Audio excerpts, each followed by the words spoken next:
হাজার বছর ধরে আমি পথ হাঁটিতেছি পৃথিবীর পথে।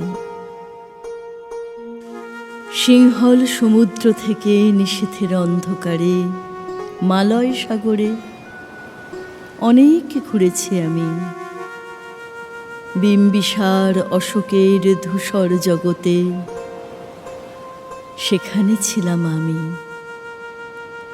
আরো দূর অন্ধকারে বিদর্ভ নগরে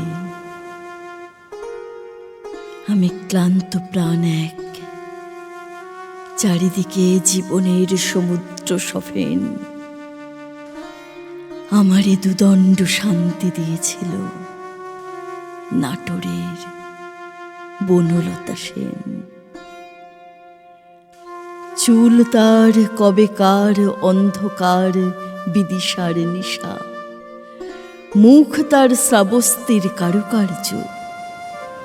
অতি দূর সমুদ্রের পর হাল ভেঙে যে নাবিক হারাইছে দিশা, সবুজ ঘাসের দেশ যখন সে চোখে দেখে দারুচিনি দ্বীপের ভিতর,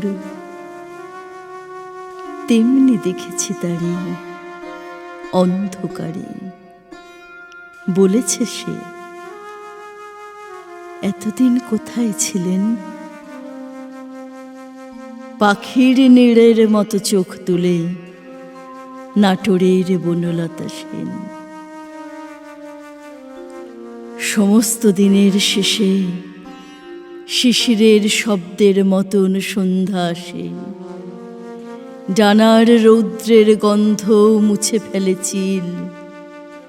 পৃথিবীর সব রং নিভে গেলে পাণ্ডুলিপি করে আয়োজন। তখন গল্পের তরে জোনাকির রঙে ঝিলমিল। সব পাখি ঘরে আসে, সব নদী ফুরায় জীবনের সব লেনদেন। থাকে শুধু অন্ধকার, মুখোমুখি বসিবার। বনলতা সেন।